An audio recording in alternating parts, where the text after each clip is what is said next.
Good evening. We're going to continue into our study in the book of Psalms. We've just kind of picked out a couple Psalms for tonight.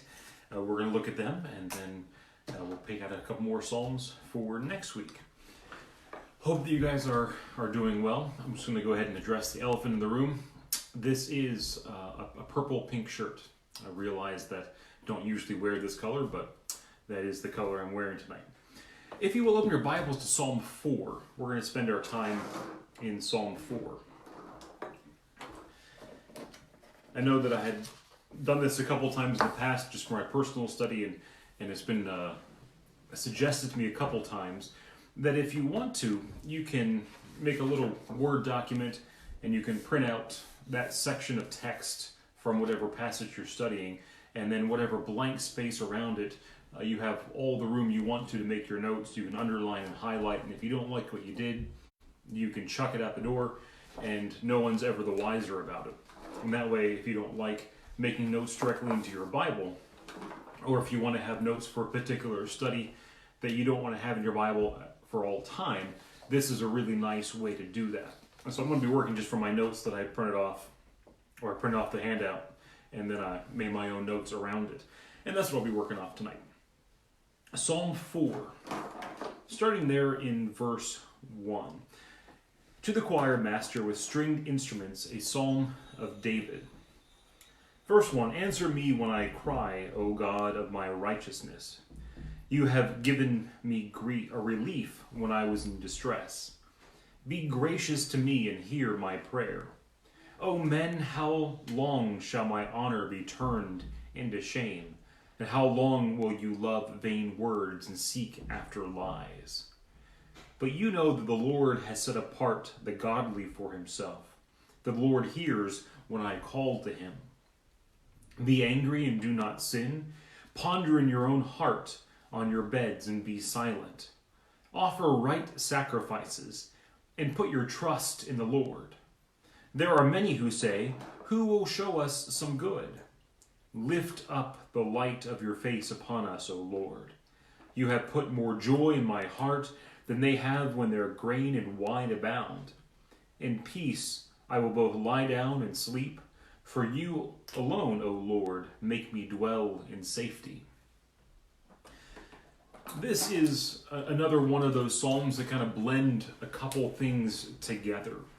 He is both extolling God for God's salvation, the protection that God provides. He's also dealing with the wrestle that he has over unrighteous people causing grief and anguish in his life. He starts off with here, answer me when I call, O God of my righteousness. And that is answered when you go just a few verses down in verse 3. The second part of verse 3 is, the Lord hears when I call to him. It's a statement of faith, a statement that he believes that God is going to do what he is requesting here. He asks that God in verse 1 give him relief in all of his distress, and to be gracious to him by hearing his prayer. He says in verse 2, he changes the attention of who he's talking to from God to those who are causing him trouble. So in verse 2, O men, how long shall my honor be turned into shame? And how long will you love vain words and seeking after lies? He then states in verse 3, but know that the Lord has set apart the godly for himself, and that the Lord hears when I call to him. So there in verse 4, he then gives instructions not to the men who are causing him distress in verse 2, but his other audience, the individuals who are reading his psalms later on. How is it that God is going to answer your calls in verse 1? When is it that God is going to give relief for your distress? Well, some of the answers are here in verse 4 and in verse 5. How do we handle those hardships? He gives here in verse 4 to be angry and do not sin.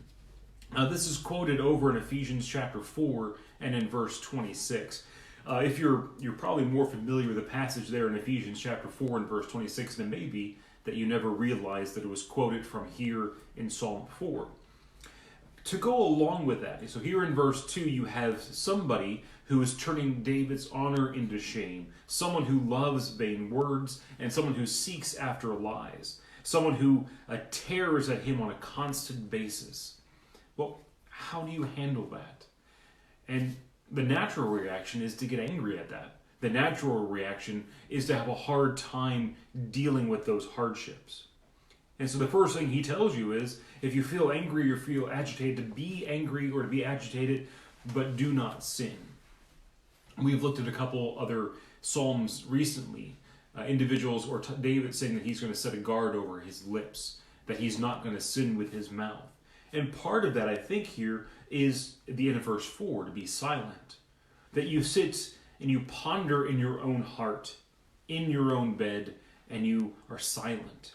Psalm 77 and in verse 6 carries a very similar sentiment, that he's going to ponder these things in his heart, that he's going to work them out in his own mind. And that's what he talks about here in verse 4, to ponder these things in your heart, on your bed, and to be silent. So part of what he's dealing with there is, instead of just acting rashly, as James says, that the anger of man does not produce the righteousness that God requires.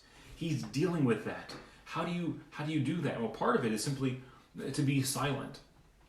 Lydia, sometimes, unfortunately for her, is quite a bit my daughter, and has a tendency to run the mouth a bit more than really is prudent.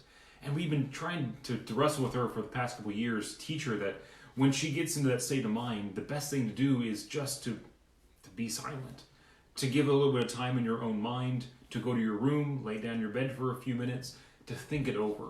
And I say that she's part of, too much of my daughter sometimes, because those are things that I need to also be cognizant of. And this was what David is encouraging us to do when we find individuals who try to turn our honor into shame, individuals who love vain words and to seek after lies. He tells us to not sin in those things, and to take our time to ponder the righteousness of God, to ponder his justice, to ponder the timing that God chooses, or the patience that he has for them. There's a lot of things to ponder when it comes to why God allows some things and why certain individuals are allowed to act the way that they act for so long. He then continues into verse 5 to mention some other things we need to do. He tells us to offer right sacrifice and to put our trust in God. Sometimes whenever we are angry over the sins of other people, or especially the hypocrisy of other people, sometimes we have the tendency to lax our service to God when we see other people not acting the way that they should. Well, if so-and-so is doing it, then I'm not going to try nearly as hard as I ought to. And yet what David tells us to do is, in these times of hardships, in these times of trials, for us to be angry and to not sin, for us to be silent and to ponder these things in our hearts, and then to continue to offer to God right sacrifices. Malachi chapter 1, especially the end of Malachi chapter 1, verses 13, 14, he deals with the unright sacrifices, all the ways that we can make our sacrifices unpleasing to God. And he reminds them at the very end of Malachi that God is a great king who is deserving of right sacrifices. And you notice here that in verse 5 that he connects these two ideas, that you are to offer to God right sacrifices and to put your trust in him. Trust and doing good and making right sacrifices are often connected. Psalm 37 and in verse 3, he ties the idea of trusting in God and doing good together. That for us to continue to make right sacrifices, for us to continue to put our trust in God, even when we see things going awry, he puts those two ideas together. Now, in verse 6, he says that there are many who would say, "Who will show us something good?" Now, these are the people who seem to be wanting God to make a good show before they put their faith in him. They want something to be demonstrated to them right now before they trust in God, before they act on that faith. And David is going to be making the point here that God has already done that. There's already so many things in God's repertoire that prove to be who he is, that we don't need a demonstration of God's magnificence today for us personally, for us to be able to trust in him and to act on him. So while there are many in verse 6 who say, "Who will show us some good?" David replies in faith in verse 6, "Lift up the light of your face upon us, O Lord." And then he makes this really neat statement in verse 7, that you have put more joy in my heart than they have when their grain and their wine abound. Isaiah chapter 9 and in verse 3, Isaiah makes a very similar statement, that God increases the bounty of our joy.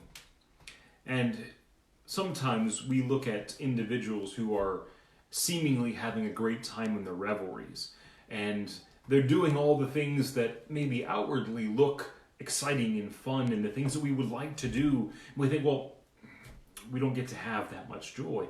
And what David says is quite the opposite. The joy that is found with God and in keeping his commandments, even when, back in verse 2, there are some people who are constantly frictionous with us, individuals who are never going to be pleased with us trying to do things right. Even in the midst of that turmoil, he says that God still can put more joy in your heart in those times than everybody else has in their abundance of their grain and their wine. And then he mentions there in verse 8 the peace that God gives. That in peace I will both lie down and sleep. For you alone, O Lord, make me dwell in safety. He deals here in verse 8 with a peace that surpasses understanding. And the same thing that Jesus mentions at the end of John chapter 16, where he says that, talking to his apostles, he says, "In the world you will have turmoil, but with me you will have peace." That there's a greater peace that comes knowing that between us and our Maker, that our relationship is right, than there is in knowing that everything is just hunky-dory in our life. And I think that's what he's dealing with in verse 8. Even if he has external strife and external problems, he knows that God hears him when he calls. He knows that God gives relief in distress. He knows that God is a God of steadfast love. And so he will lie down and sleep in peace, for he knows that in the Lord alone, who makes you dwell in safety. Putting his absolute faith and trust. And so you have this really neat mixture in Psalm 4 where David addresses God directly in verse 1. And then he addresses those who are causing him conflict or issues back in verse 2. And then he addresses his audience in verse 4 and verse 5 to teach us how we are to behave in these hard times. And then he turns again into verse 6, 7, and 8 and talks to God directly to deal with the things that are hard in his life. Psalm 4 is a short one, just 8 simple verses, but carries a lot of really good impact. If you will turn over a couple pages into Psalm 15. Psalm 15 is another short one. This one is even shorter, it's only 5 verses. But in Psalm 15, O Lord, who shall sojourn in your tent? Who shall dwell in your holy hill? He who walks blamelessly and does what is right, and speaks truth in his heart, who does not slander with his tongue, and does no evil to his neighbor, nor takes up a reproach against his friend, in whose eyes a vile person is despised, but who honors those who fear the Lord, who swears to his own hurt and does not change, who does not put out his money at interest and does not take a bribe against the innocent, who does these things, he who does these things shall never be moved.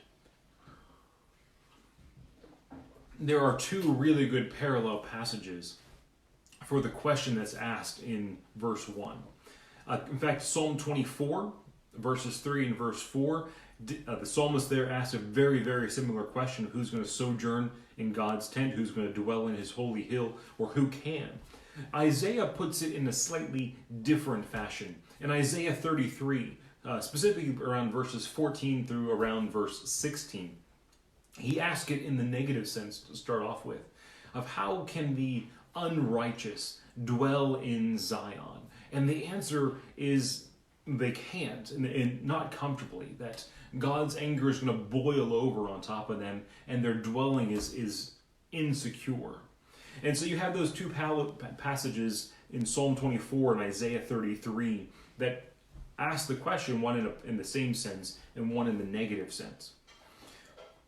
But this is a really important question to ask. Well, who is it that is going to sojourn in God's tent? Who gets to dwell in God's holy hill? And the answer that he's dealing with is not simply the tabernacle.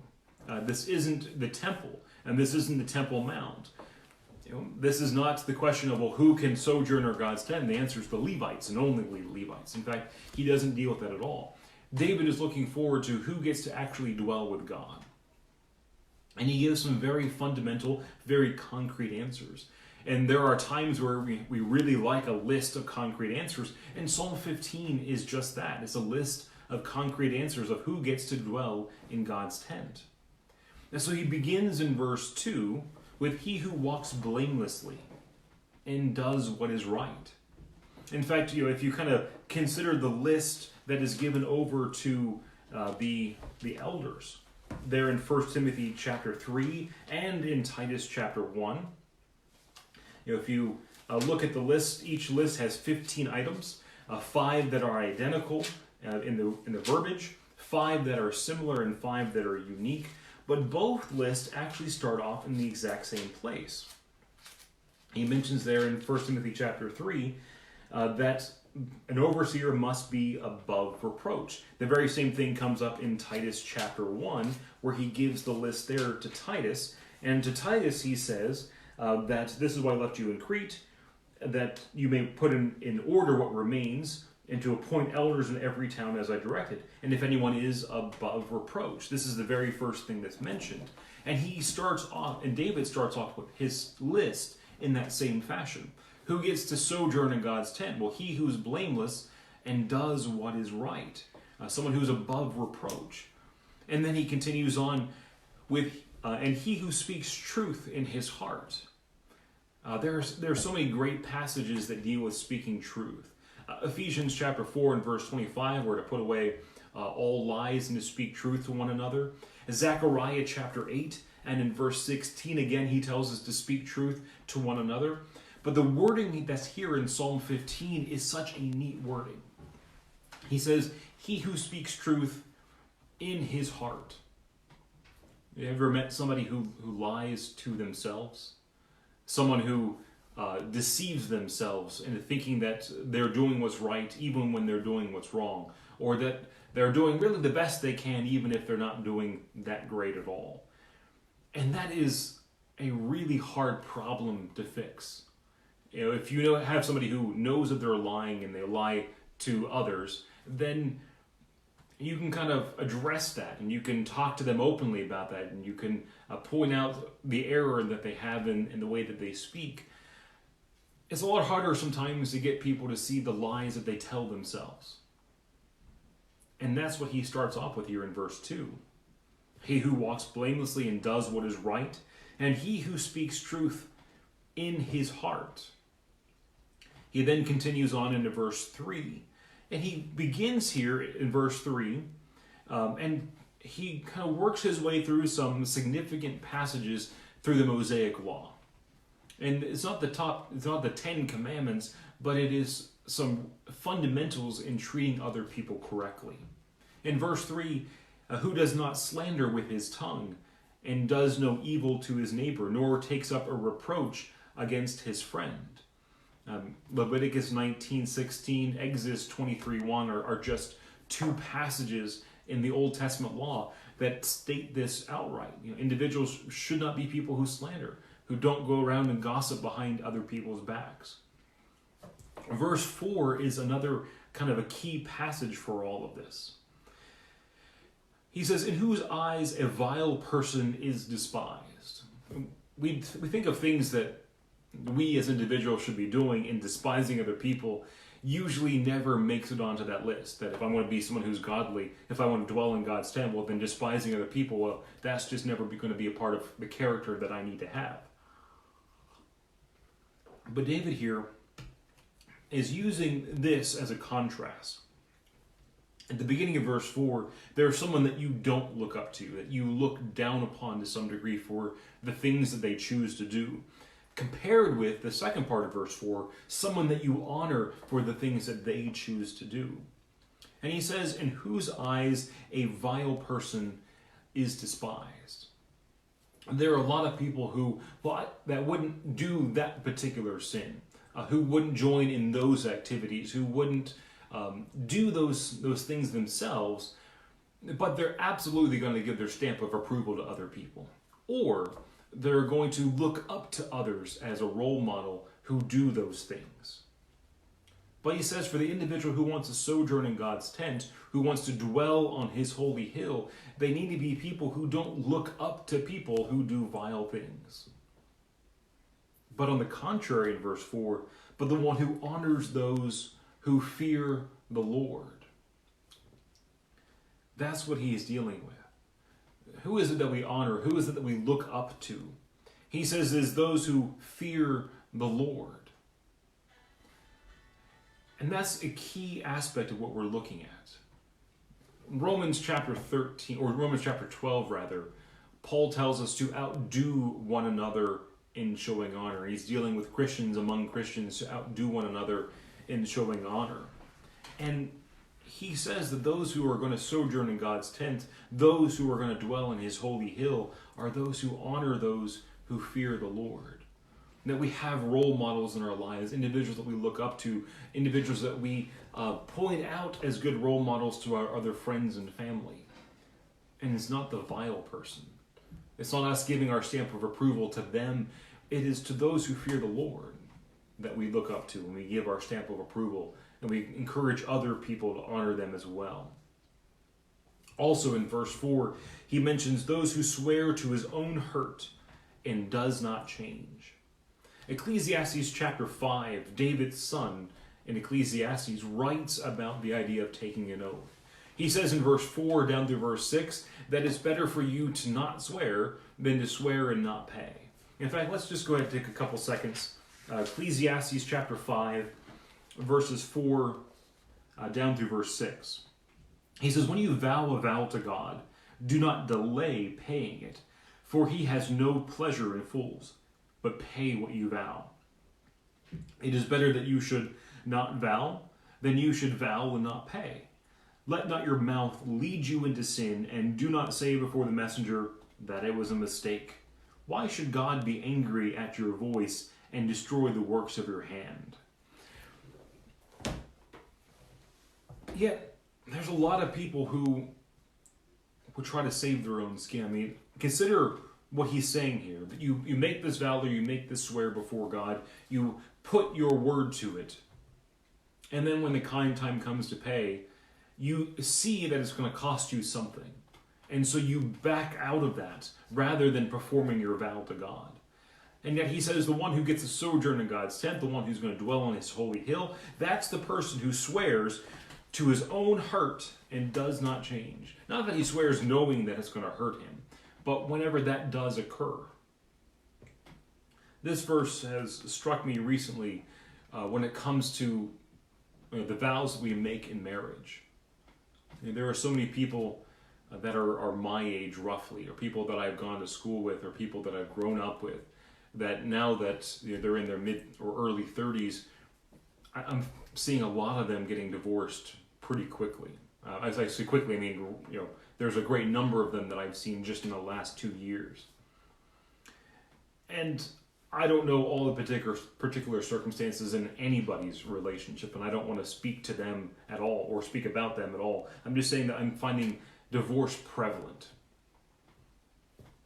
We take vows before God. And I've seen statements on the line of, well, this was a negative relationship or a hostile relationship, or this wasn't doing me any good. This wasn't something I was happy in, whatever the case may be. We've made vows to God for our marriages. And the one who gets to sojourn in God's tent, the one who gets to dwell on his holy hill, is the one who performs what he vows or what he swears, even at the cost of his own hurt. And I think that has to include our marriage vows as well. That's the point that Solomon makes in Ecclesiastes, not specifically about marriage, but all the things that we vow before God. Whatever you vow before God, do not delay in paying, because he takes no pleasure in fools. Pay what you vow. That's what we're dealing with here in Psalm 15. The answer in Psalm 15 of who gets to sojourn in God's tent is not just the Levites. The answer is not just anybody who calls on God's name, but he gives a concrete list. The kind of people, the kind of character that God is looking for. And one of them is someone who swears even to his own hurt and yet does not change. Here in verse 5, he deals with two commandments given over in Exodus 22, 25, and Exodus 23 and verse 8, just a couple of verses apart there in Exodus. Someone who does not put out money at interest. When it comes to the Hebrews, they were to lend to one another and yet not charge interest. If you have a brother or sister or a neighbor or a friend who needs some money, to give them what they need and expect them to pay it back. And not say, well, I want 25% interest on top, or even 1% interest. This wasn't a money-making system for them to be generous to others or to help out their fellow in need. And so the individual who gets to sojourn, the one who gets to dwell, that person fulfills this command in Exodus 22 to not charge interest, nor takes a bribe against the innocent. Exodus 23 and verse 8. Again, for them not to swear falsely, not to bear any false witness, and not to take bribes. A bribe corrupts the heart. And David says there at the end of verse 5, he who does these things shall never be moved. You think of the things that, what happens towards the end of the Gospels, when Jesus is going to be going through his trial. You see individuals who bribe against the innocent, or take a bribe against the innocent, and individuals who give a bribe for the innocent, who take, as he says here in verse 3, who slanders with his tongue and does evil to his neighbor and takes up a reproach against his friend. All of those things happen right at the end of the Gospels, which is why as you get over into Acts chapter 2, and Peter extends the gospel to the audiences. And he says, know for certain that this Jesus whom you've crucified, God has made him both Lord and Christ. They're cut to the heart because they recognize the things that are said here in Psalm 15 about the one who gets to dwell with God. They've broken a lot of them. But they're no longer a part of this character. And the fact that God continues to give opportunities to repent, and that God is so steadfast in his love, and he gives opportunities, is a marvelous thing. We'll just go through one more psalm tonight, Psalm 62. It's a slightly longer psalm, and we're going to focus mostly on the second half of Psalm 62. But let's go ahead and read that together. To the choir master, according to Jeduthun, I'm not going to pronounce that right, a psalm of David. For God alone my soul waits in silence. From him comes my salvation. He alone is my rock and my salvation, my fortress. I shall not be greatly shaken. How long will you all attack a man to batter him, like a leaning wall in a tottering fence? They only plan to thrust him down from his high position. They take pleasure in falsehoods. They bless with their mouth, but inwardly they curse. For God alone, O my soul, wait in silence, for my hope is from him. He only is my rock and my salvation, my fortress. I shall not be shaken. On God rests my salvation and my glory. My mighty rock, my refuge is God. Trust in him at all times, O people. Pour out your heart before him. God is a refuge for us. Those of low estate are but a breath, and those of high estate are but a delusion. In the balance they go up, and they all together are lighter than a breath. Put no trust in extortion, set no vain hope in robbery. If riches increase, set not your heart on them. Once God has spoken, and twice I have heard this, that power belongs to God, and that to you, O Lord, belongs steadfast love. for you will render to a man according to his work. There's a lot of connection between Psalm 15 and Psalm 62, Psalm 4 rather, and Psalm 62, where David here is wrestling with individuals who are, as he makes the point here, going to attack him and batter him in verse 3. Individuals who take pleasure in falsehood in verse 4. Those are things that David has already talked about in Psalm 4 rather. And notice, the psalmist David here, his continued looking towards God in all these things. That's one of the greatest themes in the Old Testament, or especially here in the Psalms, that whenever we go through hardships, whenever we go through times of turmoil, where do you turn? Where do you gain solace? Where do you find your hope and your comfort? What is the things that keep you anchored in life? David is one of the prime examples of that through the entire Bible. Someone who is a man after God's own heart. That here is a man who has armies at his command. And yet he says, God alone is my rock and my salvation. Here's a man who has citadels and walled cities. He has hiding caves and he's places that he could wage great battles from. And yet he says, he is my fortress and I shall not be greatly shaken. That he has made good alliances with other nations around them. And he says, for God alone is my soul waits in silence. From him comes my salvation.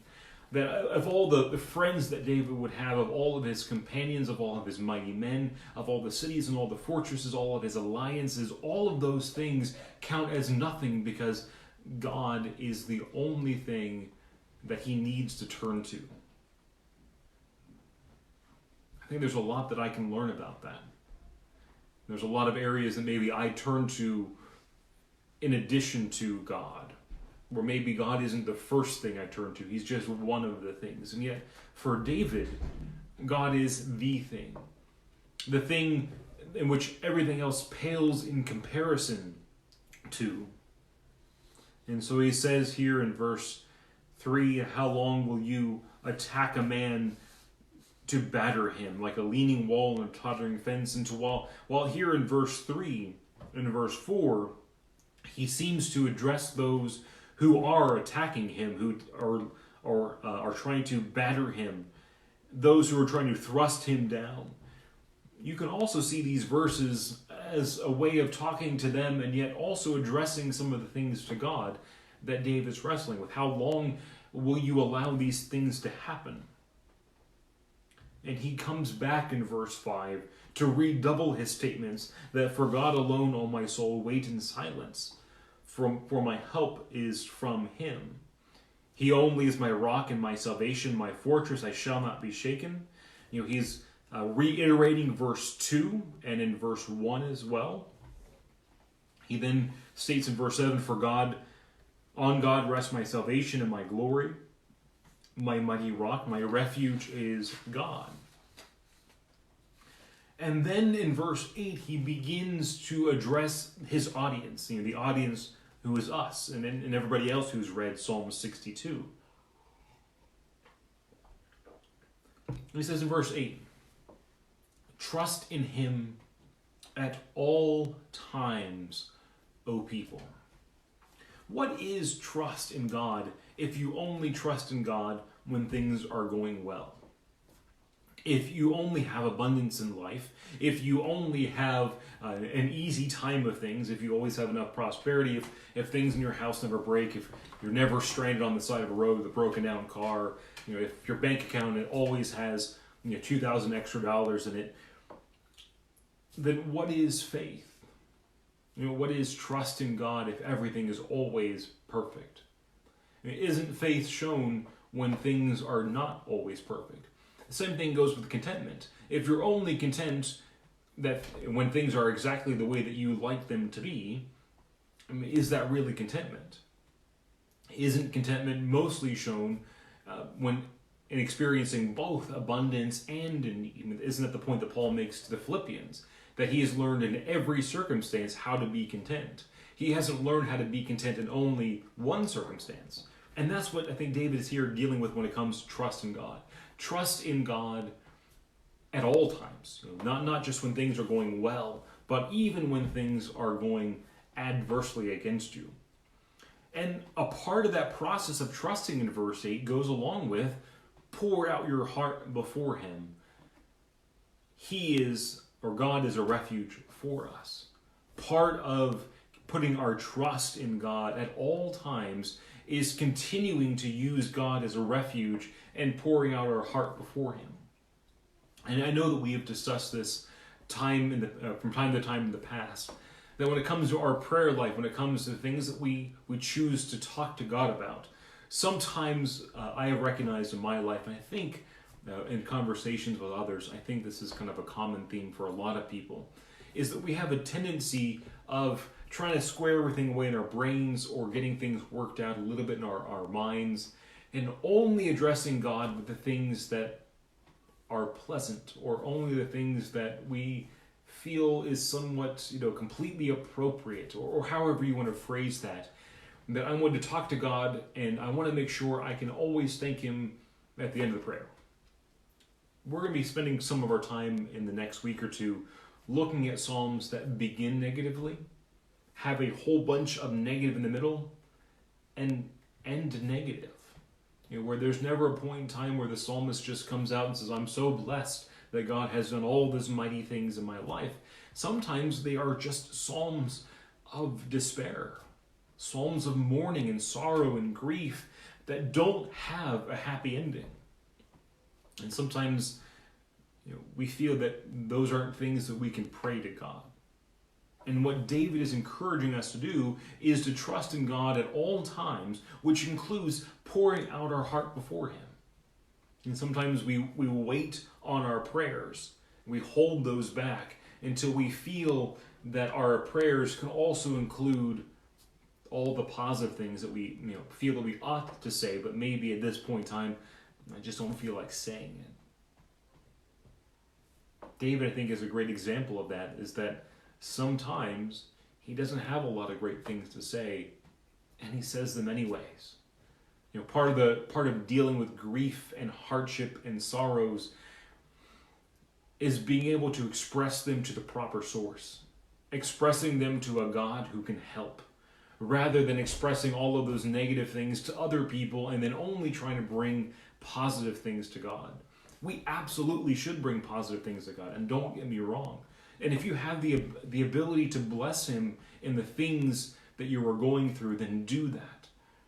But if you are such deep despair, and all you can pray is a prayer of sorrow, and you feel that you aren't going to do that because it may hold you, you need to hold it back, the Psalms are there to encourage you to give them over to God. He then talks about some of the things here in verse 9 and in verse 10 that are kind of key. Not key, but it is great perspective shifts. He says in verse 9 that those who are of low estate, the poor, those who are despised among the people, he says, though of low estate, are but a breath. They don't mount to anything, because only God is your refuge, only God is your help. In verse 9, and those of high estate are but a delusion. What is all the money in the world compared to God? What is all the power in the world compared to God's power? What is all the influence over influential people compared to God's influence over all the events of the world?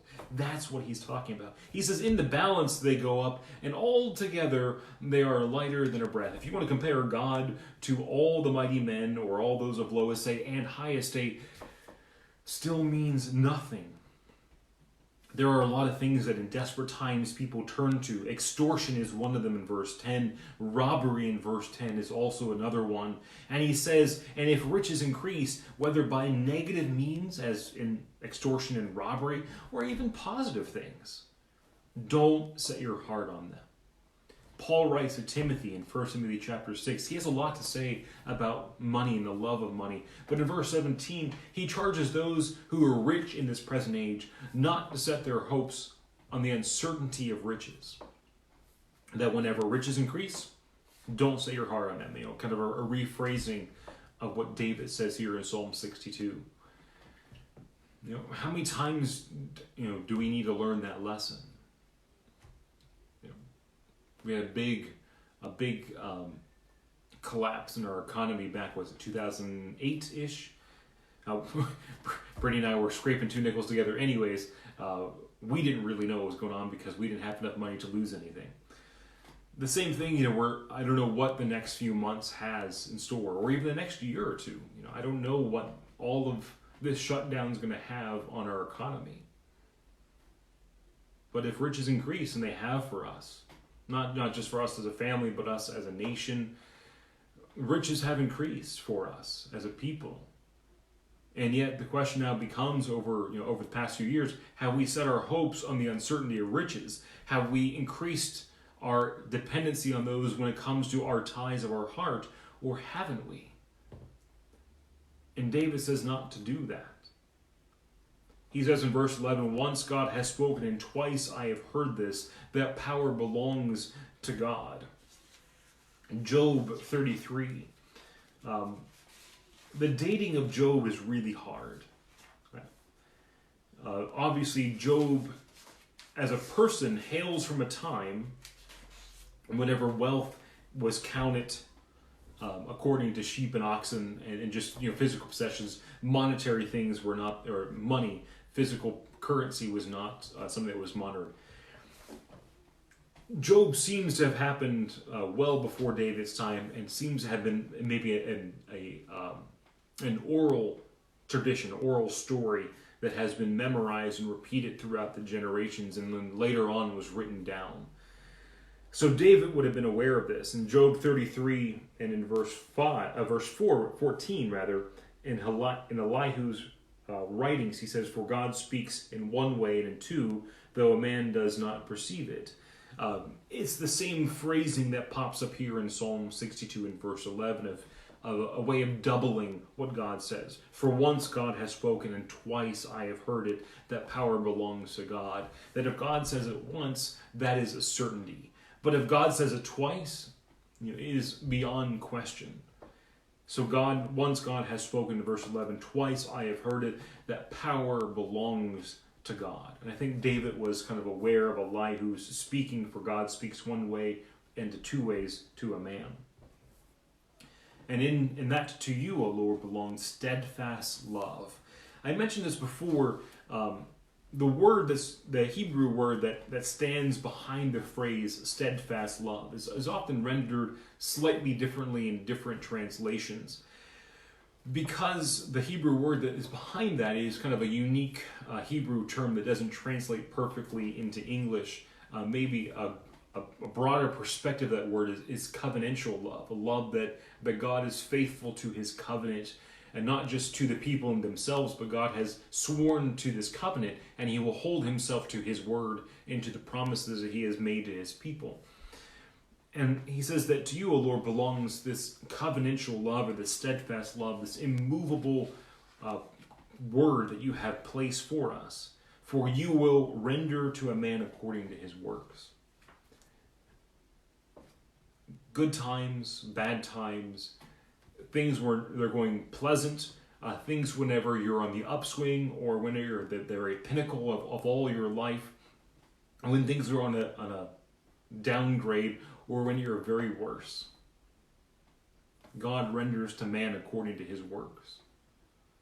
Sometimes we like to excuse ourselves both in our abundance and in our poverty. Both in our excess and in our degradation, we like to excuse ourselves and say, well, the person that I am in the middle of that, when I'm not overly abundant in joy and I forget God, and when I'm not too much in despair and I lose my faith, the middle person, that's really who I am. We need to not forget that in verse 12, all of that is us. We are the people who experience great highs and great lows and everything in between. And who we are along that whole range is who we are. And God renders to a man according to his works. And because of that, we need to throw ourselves in God's mercy and remember that he is one of steadfast love. And not to count ourselves as something because we are of high estate or because we have the increases of riches, but to trust in God at all times. These have been 3 psalms that I've really enjoyed picking apart over the last week. I hope that they've been in some way beneficial to you and maybe have piqued your interest to look more at some of these psalms in your own personal time. I don't think that we're going to get to go through all of the psalms. I mean, I hope that all of this process of being stuck in isolation and not getting to meet together, I hope that runs out well before we get through all 50 psalms. But we hopefully will continue with this theme for the next couple weeks. I'm guessing it's going to be a few more weeks through April that we're going to continue this. So if you guys will, I may post some of the psalms that we're going to go through ahead of time. I haven't fully figured that out. There is a man that I got to study with this morning. I got to study with him last week in person down in Williamsburg. We got to have a phone study today over the phone, and we have another scheduled for next Thursday. James is a really nice guy. He describes himself as a seeker of truth. If you guys will keep James in your prayer, that he will have an open heart, that he can learn the truth, and that he can come to a full knowledge of God's will. And I appreciate that. Thank you guys so much. I hope you have a great week. And Lord willing, we will get to communicate a bit more and see you guys on Sunday. Thanks. Bye.